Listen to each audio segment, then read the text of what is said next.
I've been talking about nutrition, a synthesis of nutrition, of neuro, or not nutrigenomics and Ayurveda.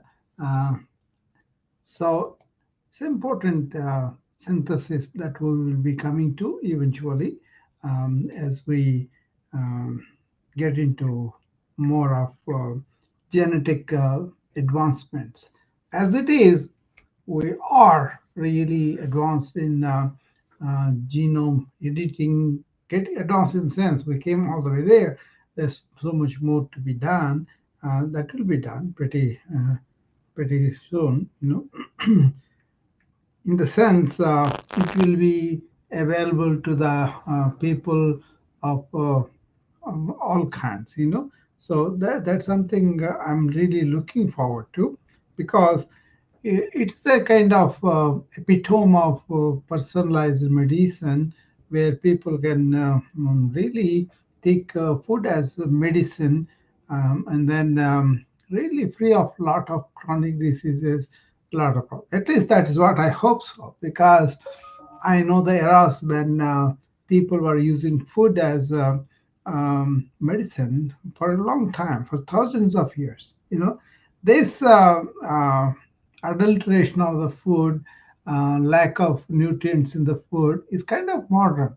Even if you look at it 20th and 21st century, late into the 20th century and early part of 21st century, that's when this erosion of nutritional value, nutrients has started really, before that it was not there, So uh, that's what I want to talk about today because we we know that food uh, we know that uh, food was used as a medicine in India, for example, and then we grew up on that premise, and then a lot of importance was given for preparation of the food, which was really art-like, and then everybody has kind of uh, everybody had these spices in there, and then now it's a commonplace everywhere. But what was behind it, how those spices came into being, how they were mixing them the way they wanted, that was all kind of took a back seat in the era of science evolution. Science was okay to really get the green revolution, get a lot of mass scale grain production in India, but then the quality of the nutrients was not paid the same attention, I must say. And when I took as a physician, I was not really educated on the nutrition by the medical school. Actually, it was not considered not our job. It is a nutritionist or dietitian's job. And also the pyramid, the food pyramid that was going on for decades, and now they look at it with skepticism. And it's not really so many layers of the pyramid. It is about mixing all of that in the right way. So that's what happened with a lot of people. So they could not understand what is the importance of nutrition, right? Uh, so all this happened at so many places. People are really uh, doing those things. So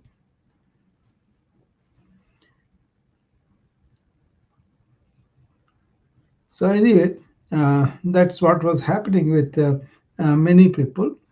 So uh, anyway, I was trying to get on the channel. I was not able to. I had to do without it for today. Uh, so, uh, what I was saying this morning is you could be natural, seasonal, and homegrown, and really see that all the 6 days.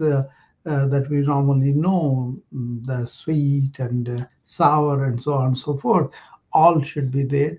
Um, there are really natural. The more you are, the better diet you will have. Compatibility with your genome, compatibility with doshas as per the Arabic. That's better food than just randomly taking something and developing problem. As the personalized medicine evolves and gets into a place where uh, we will be helping ourselves as people, as a physician, I will definitely be paying attention to it. But then, even the next generation physician will be born with it, and then will be really having a better understanding of how to really personalized plan for any patient based on nutrigenomics and also based on some of the Ayurvedic understanding. That would be complete. I think. I don't think both are against each other. They are complementary, and that way we will really help the patients much better. Okay, so that's the subject we want to take for today. And coaches are here. Coach Emily, Coach Ashley, Fake Imposter, and then Melissa, Nancy, James, Michelle, and Gina. Okay, so you guys have any additional interest or uh, information or comments um, or any questions? Please come up, and I'll be happy to engage you. Okay, so I like to talk to people about these things that are at our far corners of horizons, and thereby we can open up our mind and do much better job, I think. Uh, let's give some examples of our anecdotes of experiences of mine. For example, Ayurveda, turmeric, everybody knows turmeric. And we used to have that mixed with our curries and chutneys. Everything had turmeric. And the aloe did not come through because they kind of cooked it real well, and they combined with the vegetables that were steamed or maybe fried and then steamed something. So rapid fire cooking was done, and then they really cooked, so you did not feel them uh, when you're eating. They're kind of immersed in the curries itself. Ginger, onions, all these things are very common. And then also the garlic. These three are important, right? Turmeric, ginger, and garlic. Okay, but also onions are very common there. Red chilies and so many cumins are any number of masalas are there. And then they are all everybody knew. I knew I knew how to make a curry with masala, and then it is so addictive. After a while, you cannot really say, I'm going to refrain from that, because you would be craving for that. So that's what happens with a lot of uh, uh, people to eat that masala. You get used to it, and they will never be able to refrain from it. So apart from that experience of mine, there was always this talk of three biodoshas, okay, vata, pitta, kapha. Each one had distinct features by which your metabolism was run. For example, vata. You're supposed to be in balance with all these three biodoshas, right? And then bioenergies, doshas, they call them. If vata dosha is out of whack, then you will be really galloping, inside and outside. You'll be thinking fast. You will be having probably thyroid function pretty fast, and you'll be running to the bathroom. All sorts of things were there. So people are kind of new about it. And then so they kind of took away those elements that can accelerate your thinking, that can accelerate your digestion, that accelerate your excretion, all that. They deliberately did that. With that, that kind of thing is really uh, very commonsensical. They say, "Oh, you say your vata has gone up. That's why you are behaving like this." So they would adjust it with cooling down things. Very colloquial, very common, very easy to repeat this language in the regular life. After all, it was practiced thousands of years before this modern era has done. Luckily, we didn't lose the some of the good things of the dosha science, and then people really were very easy to recall and make things that are really balancing all our energies. That's what they did. So be aware of that. That's a very common thing, and then you can start with taking information about what kind of foods generate or aggravate what dosha. Like onions can aggravate vata, like that, so on and so forth. You can gather that very easily, and also you can go online and then determine your type of dosha, which is balance, which is not, and all that. And they will tell you after interviewing you just with questions. They will do, okay, you have these kind of predominant doshas, and then you'll be doing these dietary changes, and then you'll be balanced inside and then outside. So okay, and then you won't be subject to illness. Okay, that's the essential concept of Ayurveda, right? Be natural and all that.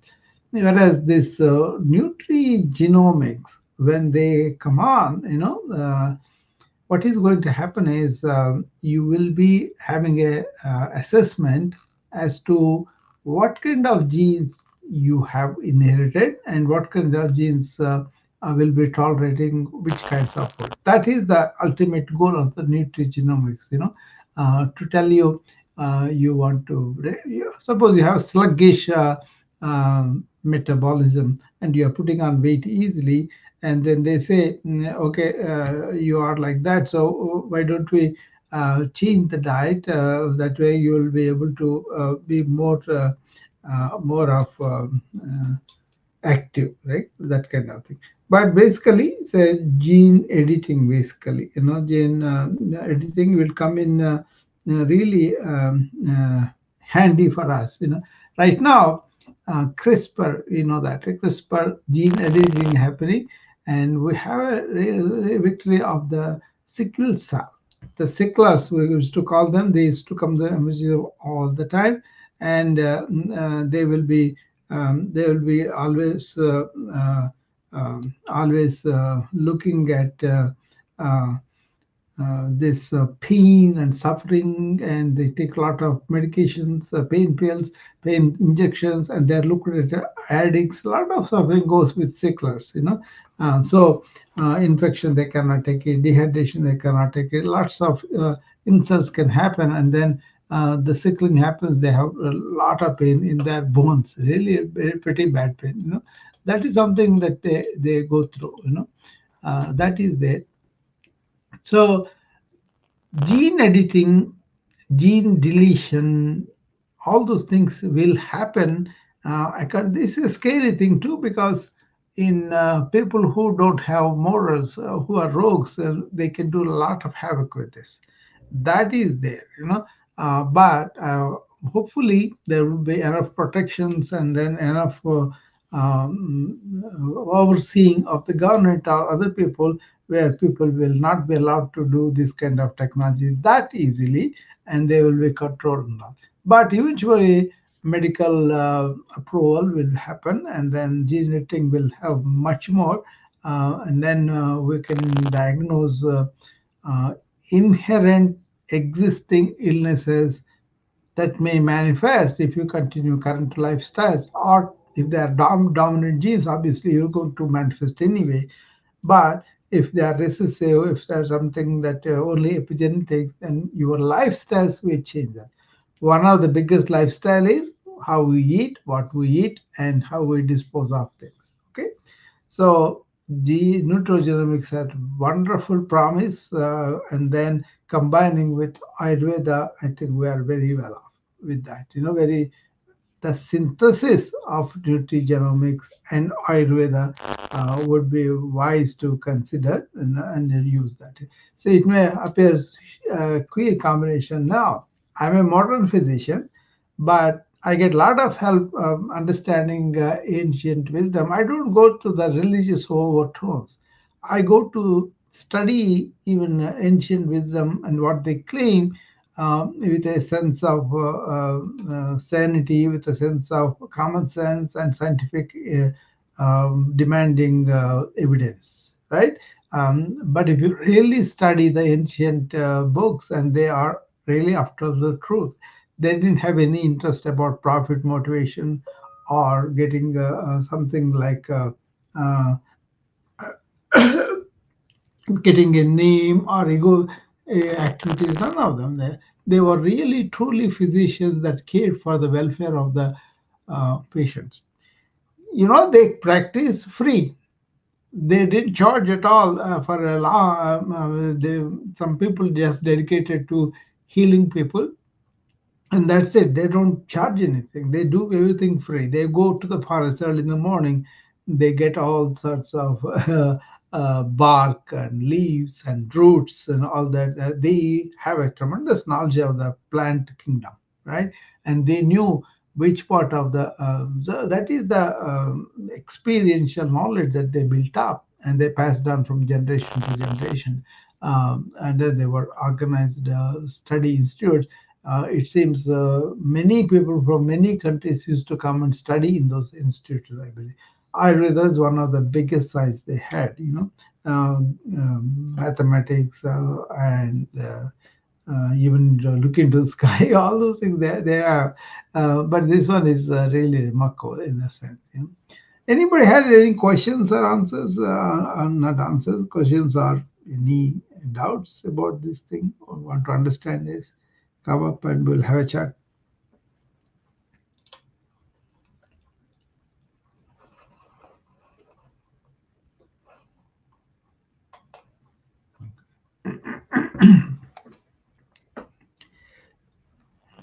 Say these are pretty important subjects, deep subjects, and people may be introduced to that. That's okay. Then you go into it and research yourself and then study a lot.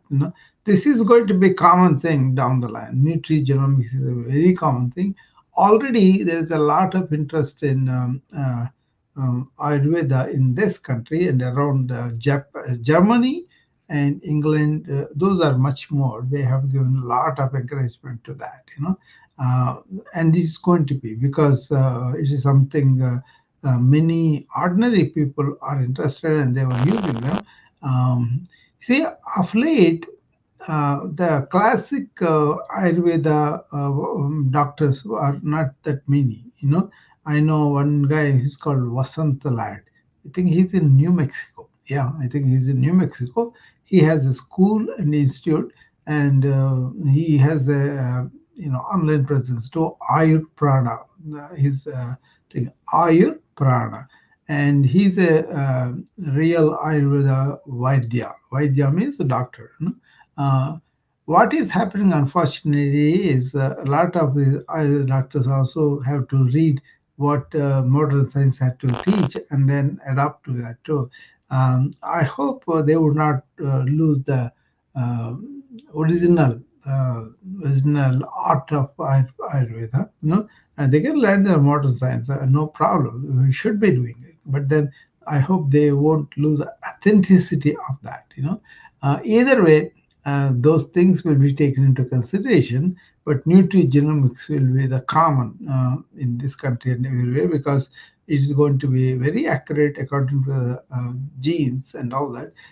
Most of the machines with all this data input and all that will come and will really be much more aid for people. Okay, so I'm very happy about it because the the history of chronic disease in this country is getting worse. I mean, the outcomes are getting worse, because there are so many factors that aggravate chronic diseases, and there are so many in a way. So that's going to get worse. But then when personalized medicine takes hold, people are making their own medical decisions, and then they have more help to really determine that. I think they will be much better off. Okay.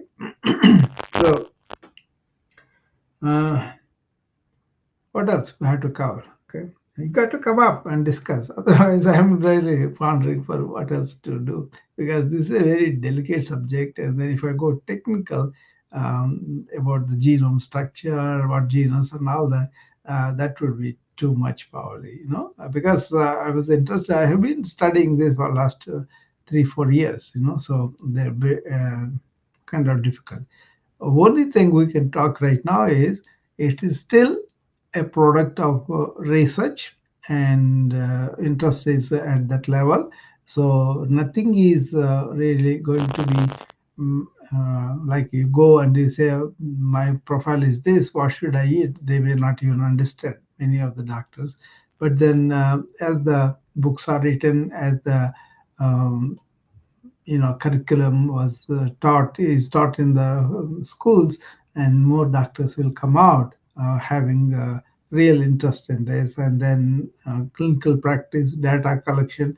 I think that will happen much faster, because the way we are collecting data now and distributing the data sets with other investigators around the world. That's happened in the COVID time, right?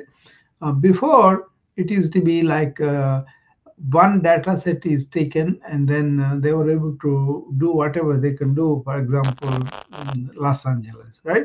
And then to send the data set to another facility took some time, and then, but now they could share data sets around the world. And that was the real important thing in the development of vaccine for COVID. So that's why it was not delayed. Generally, several independent data researchers work on them, and then when they conclude the same conclusions everywhere, that's kind of taken more in context. Not just because one person succeeded with a data set and nobody else could prove it, that is going to be thrown out. Okay, so there's new communications, new capacity of the computers able to deal with so much data with power.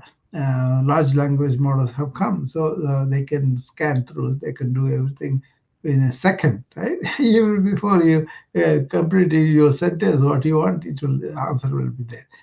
That fast, that quick. So we will be taking advantage of that, and then really determine in minutiae what is compatible to you or not. Okay, so this is a fascinating field. As it evolves, it will be helping us a lot. Hopefully, many people will be having this genetic analysis, and also what is the commonly available, there's a dosha assessment, and then really branding what kind of dosha you have, and that is right now available. You can do that with common sense. Take the quiz, answer those questions, and determine what is your type, B type, or P type or K type, like that, and then go and find out the appropriate guides for that, and find the foods that are compatible. Suppose I told you, right, I can also do that because I did it with my staff. I think Deepak Chopra wrote a book about 10, 15 years ago, probably. This one is about I think the whole health or something like that. Perfect health. Yeah, that's the title. Perfect health. Okay, in that, he has a whole chapter where he gives quizzes of how to determine your three different types of doshas. First one is vata, second one is pitta, third one is kapha, right? You can have combination of vata pitta dominance or pitta kapha like that. Accordingly, the body distribution of fat in the body kind of changes, and also your brain activity, the sharpness that changes, and your ability to digest and keep metastasis, a lot of things like that. Okay, but the more you understand that what they were talking about, the more it makes sense, because what they are describing, you can see it within your body, and then you can also see reactions when you take the diet that's not compatible to you. Okay, so it's very important to understand that. Okay. Yeah. All right, as I think we are reaching almost half an hour, maybe. Yeah. So, if, if everybody's just listening more and don't want to talk to me, I don't want to stay here anymore. I kind of introduce the topic, and as I gather, as I learn more, obviously I will be doing that. All the doctors will be doing that too. But my interest is both what the ancient did and what were the things that we are missing out. How can you bring them into our life now? In this information is technologically dominated, people are just doing stuff, not really taking care of their being. I'm very interested in the old, how they were very healthy and better, and whereas with all the modern sciences we kind of messed up, and then we're kind of really messing up everybody's health. Okay, so this is my passion, and this is something I'm going to do. No matter who tells me not to do, I will be doing and investigating and bringing the facts to my fellow human beings. Okay, I will see you again tomorrow morning, and we will come with proactive wellness day 22, I think, and we'll go on for that half an hour. We can discuss, and then I may come in the middle of the day when I find the time to see any follow up from that. Okay, and then in the evening again we will go over some of that, not all of it, maybe. That's what I'm doing even today. Okay. All right, then I'll see you back tomorrow. Bye bye.